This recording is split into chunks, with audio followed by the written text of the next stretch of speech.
தமிழுக்கு சொந்தக்காரர் தமிழகத்தினுடைய சட்டமன்றத்திலே தன்னுடைய தரமான பேச்சுக்களை அள்ளி தெளித்தவர் பைந்தமிழ் வித்தகர் மேன்மைக்குரிய பெரியவர் அண்ணன் பழ கருப்பையா அவர்கள் இப்பொழுது அசர் தொழுகையுடைய விஷயங்களை எல்லாம் கருத்தில் கொண்டு மிகச்சரியாக 40 நிமிடங்கள் இன்ஷா அல்லாஹ் கண்டன உரை நிகழ்த்துமாறு அன்போடு அழைக்கின்றேன்.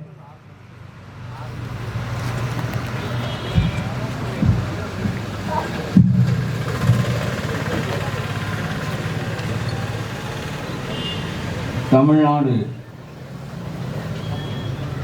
உலமாக்கள் சபையின் சார்பாக நீலகிரி மாவட்டத்தில் கோத்தகிரியில் நடைபெறுகின்ற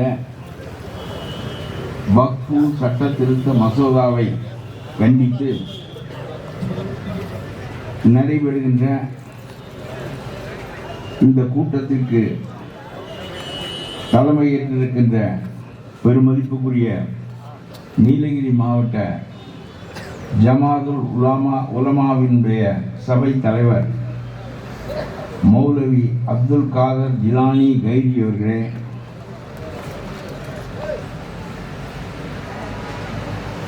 எனக்கு முன்னாலே உரையாற்றிய முகமது ஜிலாதீன் அவர்களே, ஊட்டி அபுதாகிர் அவர்களே, முகமது இஸ்மாயில் அவர்களே, ஷேக் அலாவுதீன் அவர்களே, மேடையில் வீட்டிருக்கின்ற உலமாக்களின் தலைவர்களே, இஸ்லாமிய பெருமக்களே, இந்த கூட்டத்திற்கு வர வேண்டும் என்று நம்முடைய நீலகிரி மாவட்ட ஜமாத்தினுடைய தலைவர் அப்துல் காதர் ஜிலானி அவர்களும் கட்டப்பட்டு இமாம் என்னுடைய அருமை நண்பர் எழுத்தாளர் தௌஃபீக் அவர்களும் கேட்டுக்கொண்ட போது மிகவும் மகிழ்ச்சியாக சில ஒரு மாதத்துக்கு முன்னால் நான் வேறொரு இடத்தில் இந்த பகுதியில் வந்து பேசினேன். நூல் வெளியிடக்கூடாது. நான் எழுதிய நூல் இது அல்லாஹ் வடிவமைத்த அழகிய சமூகம் என்கின்ற நூல். அந்த நூல் வெளியீட்டு விழாவை தௌஃபீக் தான் நடத்தினார். அந்த கூட்டத்திற்கு நான் வந்திருந்தேன். அந்த நூல் அல்லாஹ்வை பற்றி, நபிகளை பற்றி,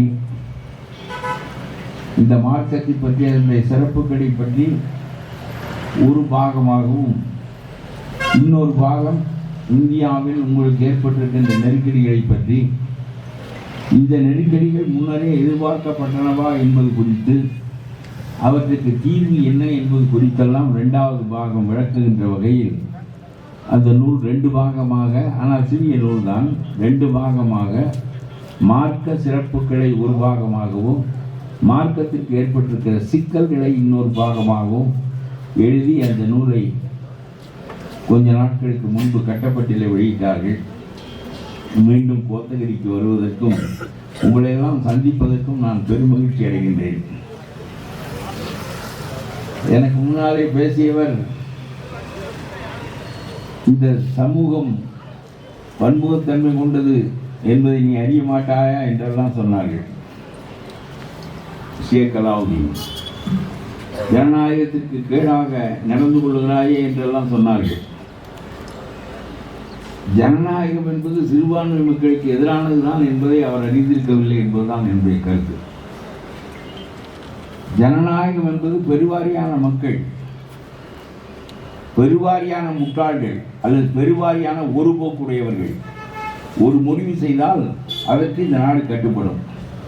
பாராளுமன்றம் என்பது எண்ணிக்கையில் கூடியவர்கள் தூக்குகின்ற கைக்கேற்ப ஆடுகின்ற ஒரு சபையை தவிர அந்த சபை சிறுபான்மையினருக்கு எந்த விதத்திலும் ஆறுதலாகவோ நன்மையாகவோ அமைய முடியாது.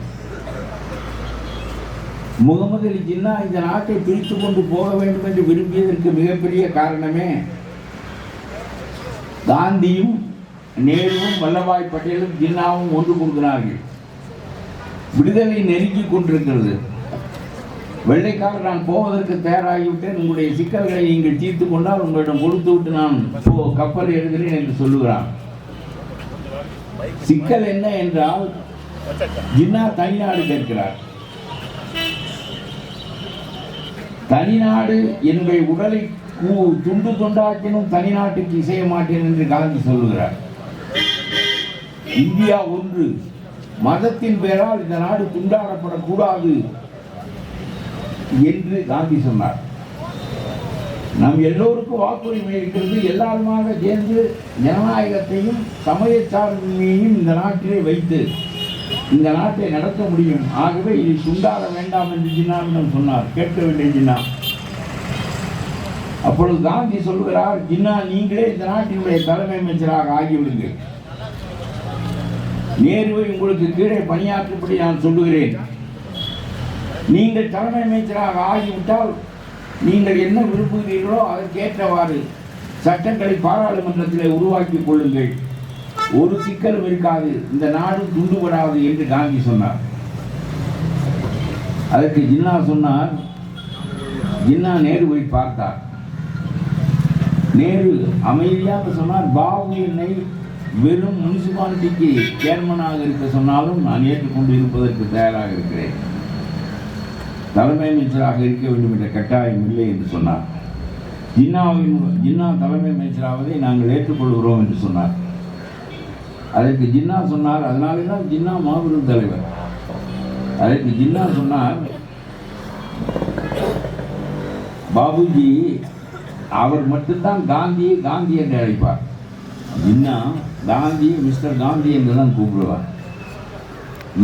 காந்திக்கு முன்னால் சிகரெட் பிடிக்கின்ற ஒரே ஒரு தலைவர் ஜின்னா தான். நேருவுக்கு சிகரெட் பிடிக்கின்ற பழக்கம் உண்டு, ஆனால் நேரு காந்திக்கு முன்னால் சிகரெட் பிடிக்க மாட்டார். அந்த அளவுக்கு ரொம்ப சமத்துவமாக எல்லாருமே பாரிஸ்டர்கள். இந்திய விடுதலையை நடத்தியவர்கள் உயர்தரமான பாரிஸ்டர்கள், வக்கீல்கள். Gandhi barrister, Nehru barrister, Vallabhbhai Patel barrister, Jinnah barrister, எல்லாருமே பாரிஸ்டர்கள் தான். அப்பொழுது ஜின்னா சொல்லுகிறார், நீங்கள் தலைமை அமைச்சர் ஆகுங்கள் என்று சொல்வதை உடன்பட மறுக்கிறார். பிரச்சனை நான் தலைமை அமைச்சர் ஆவதா ஆவதில்லையா என்பது முக்கியமானதில்லை. அகண்ட பெரிய நாடு, இதிலே முஸ்லிம்கள் சிறுபான்மையினர். ஜனநாயகம் மடத்தனமானது. பெரும்பான்மை கைகள் ஓங்களுக்கு தக செயல்படக்கூடியது. ஆகவே எந்த காரணம் கொண்டும் ஒரு ஜனநாயக அமைப்பு எல்லாருக்கும் சமத்துவமான உரிமையை வழங்கும் என்பதிலே எனக்கு நம்பிக்கை இல்லை. காந்திக்கும் இருக்க முடியாது. காந்தி சொன்னார், நாம் இந்த நாட்டை சமயச்சார்பற்ற நாடாக அறிவிப்போம் என்று சொன்னார். சமயச்சார்பற்ற நாடாகத்தான் இப்பொழுது அறிவிக்கப்பட்டிருக்கிறது. இந்தியாவினுடைய கொள்கை செக்குலரிசம். பாகிஸ்தானுடைய மதம் இஸ்லாம், வங்கதேசத்தினுடைய மதம் இஸ்லாம். இந்தியாவுக்கு மதம் இல்லை. இந்தியா என்பது எந்த இந்திய அரசுக்கு மதம் இல்லை. ஆறுமுகத்துக்கு மதம் உண்டு, அந்தோனிக்கு மதம் உண்டு, அப்துல்லாவுக்கு மதம் உண்டு, ஆனால் அரசுக்கு மதம் இல்லை. இப்படி இந்த நாட்டை, இந்த அரசை பொதுவானதாக, எந்த சமயத்தின் சார்பற்றதாக வகுத்தார்கள். அரசியல் சட்டத்தில் செக்குலரிசம் என்கின்ற கொள்கை தான் இருக்கிறது. நடக்கிறதா என்று கேட்கிறேன் நான். அரசியல் சட்டத்தில் சமய சார்பின்மை என்ற கொள்கையை நீங்கள் உருவாக்கி வைத்திருக்கிறீர்களே. சோசலிசம், செக்குலரிசம் இவைதான் அடிப்படையான கொள்கைகள். ஆனால் அந்த கொள்கையின்படி இந்த நாடு நடத்தப்படுகிறதா என்று கேட்கிறேன் நான். ஏனென்றால் ஜின்னா சொன்னார், எந்த ஒரு சட்டத்தையும் இப்பொழுது நாம் வகுத்து கொண்டாலும் அந்த பாராளுமன்றம் அந்த சட்டங்களை திருத்திக் கொள்வதற்கும், அந்த சட்டங்களை தூக்கி எறிந்து கொள்வதற்கும், புதிய புதிய சட்டங்களை ஆக்கிக் கொள்வதற்கும் ஆற்றல் உடையது. ஆகவே பின்னால் வருகின்ற ஒரு இந்துத்துவ அமைப்பு இந்த சட்டங்களை எல்லாம் வேண்டாம் என்று கிழித்தெறிந்து விட்டு புதிய சட்டத்தை சேர்த்து செய்து கொள்கின்ற காலம் வருமானால் அப்பொழுது சிறுபான்மையினராகிய நாங்கள் மிகப்பெரிய அளவுக்கு பாதிக்கப்பட்டு விடுவோம். ஆகவே உங்களோடு சேர்ந்திருப்பது என்பது நடக்காது என்று சொன்னார். அவர் சொன்னார், உங்களுடைய உணவு வேறு, எங்களுடைய உணவு வேறு, உங்களுடைய உடை வேறு, எங்களுடைய உடை வேறு, உங்களுடைய தொழுகை முறை வேறு, எங்களுடைய தொழுகை முறை வேறு, உங்களுடைய பழக்க வழக்கங்கள் வேறு, எங்களுடைய பழக்க வழக்கங்கள் வேறு. எங்களுடைய வாழ்க்கை முறையை நபிகள் தனியாக வகுத்தளித்திருக்கிறார். ஷரியத் சட்டத்தின் வழியாக எங்களுடைய சிவில் சட்டங்கள் நடத்தப்படுகின்றன. கிரிமினல் சட்டங்கள் உலகத்திலே எல்லா நாடுகளுக்கும் ஒன்றுதான்.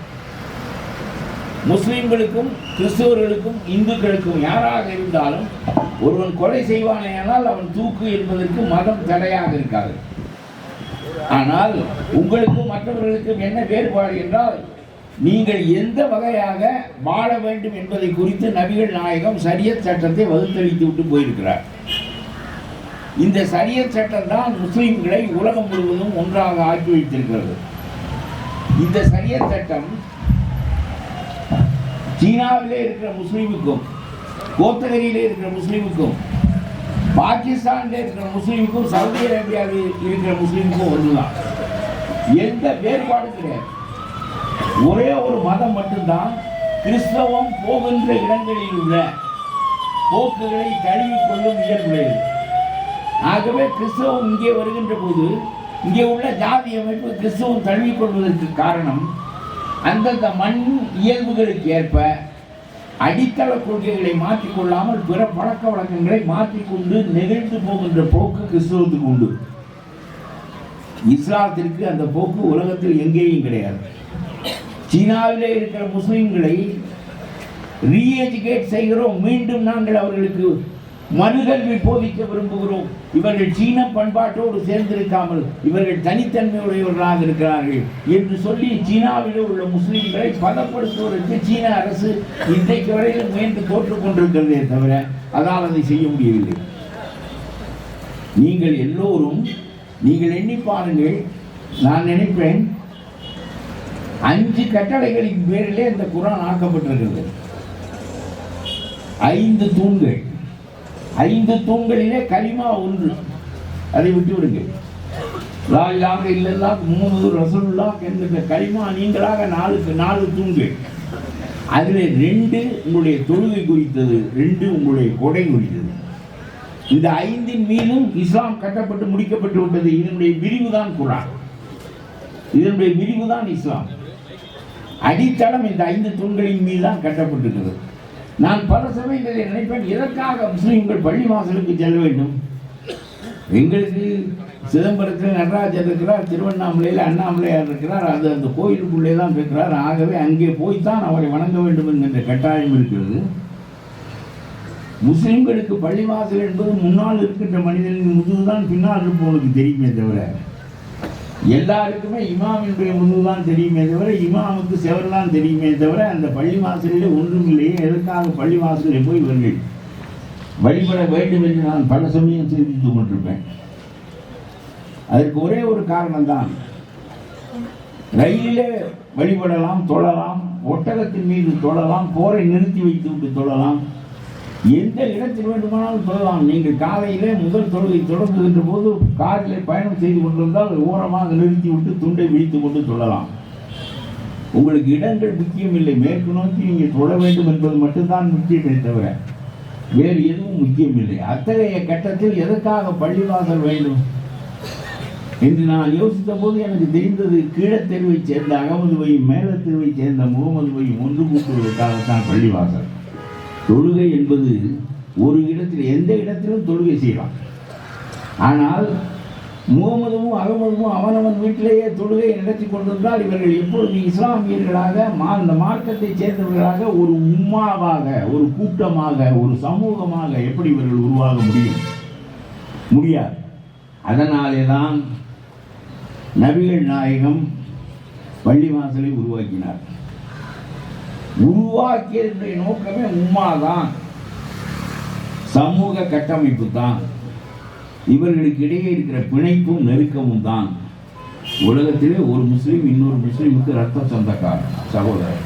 அந்த உணர்வை உலகம் முழுவதும் உண்டாக்குவதற்காக கோத்தகிரியிலே ஒரு பள்ளிவாசலை உருவாக்கி உங்களை ஒன்று கூட்டி விட்டால் போதுமா? உலகம் முழுவதும் இந்த மார்க்கம் ஒரு நாள் பரவும் என்று அவர் நம்பினார். பரவுகின்ற போது சீனத்திலும், சிங்களத்திலும், கோத்தகிரியிலும், மலேசியாவிலும், இந்தோனேசியாவிலும் இருக்கின்ற அத்தனை முஸ்லிம்களும் ஒரு நாள் மக்காவிலே வந்து கூட வேண்டும் என்று ஹஜ் யாத்திரையை 5 கட்டைகளில் ஒன்றாக ஆக்கியதற்கு காரணம் மீண்டும் அந்த உம்மாவை வலுப்படுத்துவதற்காகத்தான். கோத்தகிரி முஸ்லிம்கள் ஒன்று கூடுவார்கள், பள்ளி வாசலிலே இறுக்கமாக ஒரு உம்மாவை உருவாக்கி கொள்வார்கள் என்பது போதுமானதில்லை. உலக முஸ்லிம்கள் எல்லாம் மக்காவிலே வந்து கூட வேண்டும், ஹஜ் யாத்திரைக்கு வர வேண்டும், வருகின்ற போது இந்தோனேசிய காரணம் சீனனும் சிங்களவனும் கோத்தகிரி காரணம் பக்கத்திலே அமர்ந்திருந்து வரமாட்டீங்களா? சீனனும் சிங்களவனும் இந்தோனேசியா காரணம்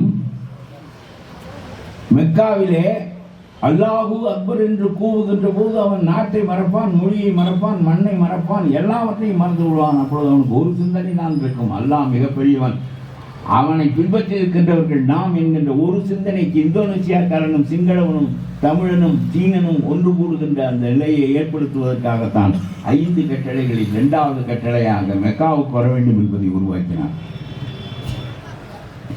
5இல் 1 கலிமா, 4இல் 2 தொழுகை குறித்தது. ஒன்று உள்ளூர் தொழுகை குறித்தது, இன்னொன்று மெக்காவுக்கு வருகின்ற ஹஜ் யாத்திரை குறித்தது. உள்ளூர் தொழுகைக்கு நோக்கமும் உம்மாவை உருவாக்குவதுதான், ஹஜ் யாத்திரைக்கு நோக்கமும் உலக உம்மாவை உருவாக்குவதுதான். அவர் சொன்னார், உங்களுக்குள் உங்களுடைய பெற்றோர் வேறு வேறு, நீங்கள் பிறந்தது வேறு வேறாக இருந்தாலும் இஸ்லாம் மார்க்கத்தை நீங்கள் கடைபிடிக்கின்ற போது ஒன்றாக உறுதன்மையாக ஆகிவிடுகிறீர்கள். அது கோத்தகிரியில் நடந்தால் மட்டும் போதாது, அது மெக்காவிலே உலக முஸ்லிம்கள் முழுவதும் நாட்டை மறந்து, எல்லைகளை மறந்து, மொழியை மறந்து, இனத்தை மறந்து, எல்லாவற்றையும் மறந்து ஒரு முஸ்லிம் சமூகமாக உம்மாவாக நீங்கள் உருவாவதற்கு மெக்காவுக்கு வாருங்கள் என்று இன்னொரு கட்டளை அவர் நீத்தார். இந்த 2 போக இன்னொரு 2 செய்தார். ஏன் இஸ்லாமிய மார்க்கம் இறுக்கமாக இருக்கிறது என்று சொன்னால் அவர் உருவாக்கிய உம்மாதான் அதற்கு காரணம். கிறிஸ்தவம் உருவாக்கிய பிறகுதான் போப்பு போன்றவர்கள் உருவாக்கப்பட்டார்கள், அது கட்டமைக்கப்பட்டது.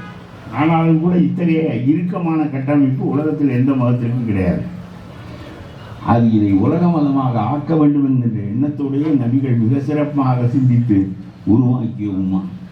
இந்த உம்மாவை உருவாக்குவது என்பது, உங்களுக்கு சொல்லுகிறேன், ஒரு முஸ்லீம், அந்த முஸ்லீமுக்கு சீன முஸ்லீமும் சொந்தம்தான், இந்தோனேசிய முஸ்லீமும் சொந்தம்தான். ஏனென்றால் இந்த ஷரியத் சட்டம் எல்லாருக்கும் ஒன்றுதான். சீன முஸ்லீமும் தலாக் சொல்லலாம், சீன முஸ்லீமும் உங்களுடைய எல்லா வகையான சட்ட திட்டங்களுக்கும் கட்டுப்பட்டவர்கள் தான், நீங்களும் கட்டுப்பட்டவர்கள் தான், வேறுபாடே கிடையாது என்று நான் சொல்கிறேன். ஆகவே வாழும் முறையால் உலக முஸ்லிம்கள் முழுவதும் ஷரியத் சட்டத்தால் பிணைக்கப்பட்டிருக்கிறார்கள். இந்த ஷரியத் சட்டம் என்பது இங்கே எந்த அளவுக்கு கொடூரமாக சிதைக்கப்பட்டிருக்கிறது என்பதை நாம் பார்ப்போம். அதற்கு அடுத்தாற்போல் நான் உங்களுக்கு சொல்ல விரும்புகிறேன். இன்னொரு 2 எதற்கு பெரிய முக்கியத்துவம் கொடுத்தார் என்றால், உள்ளூரிலே தொழுவது, மெக்காவிலே தொழுவது என்று 2ஐ உருவாக்கியது போல அவர் ஜக்காத் கொடுப்பது, வக்ஃபு செய்வது என்று 2ஐயும் ஒரு உருவாக்குகிறார். ஒன்று ரமலான் பண்டிகை இப்பொழுதுதான் வந்து சென்றது. உலக பண்டிகைகளெல்லாம் ஆர்ப்பாட்டமாக நடைபெறுகின்றன, கும்மாளமாக நடைபெறுகின்றன, பெரிய விருந்துகளோடு நடைபெறுகின்றன. ரம்லான் மட்டும் பட்டினியோடு நடைபெறுகிறது. பட்டினியை உணர், உன் பக்கத்தில் இருக்கிற பட்டினி கிடக்கின்ற மக்களை உன்னோடு இணைத்து அவர்களுடைய பட்டினியை உணர்ந்து உன்னுடைய செல்வத்தை அவர்களோடு பங்கிட்டுக் கொள் என்று எல்லா செல்வர்களுக்கும் உணர்த்துவதற்காகத்தான் ரம்லானை பட்டினி நோன்பாக ஆக்கினார். எல்லாமே ஒரு புதிய வகையான புரட்சிகரமான சிந்தனைகள்.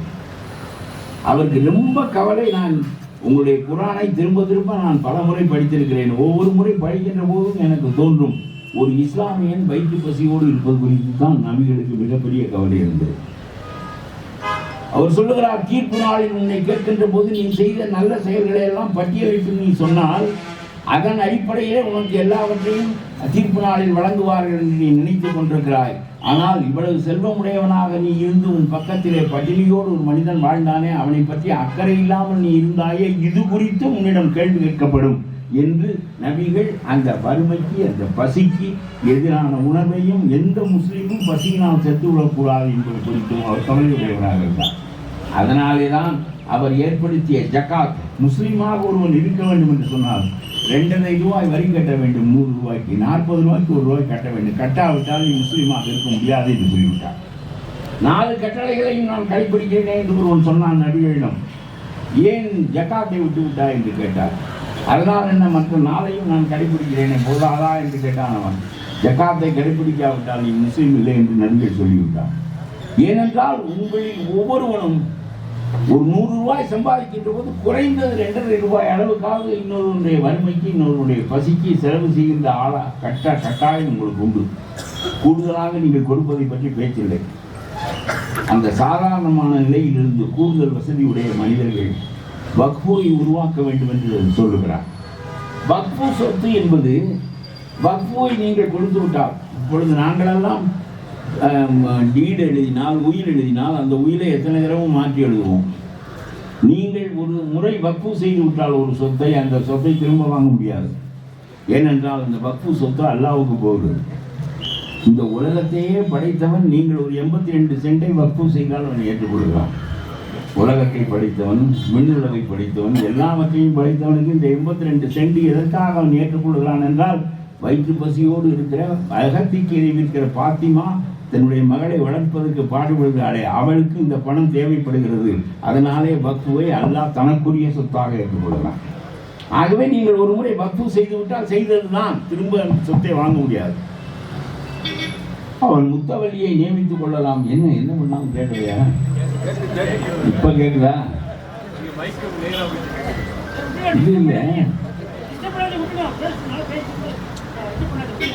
கடைசியில் உங்களுக்கு கேட்குதா?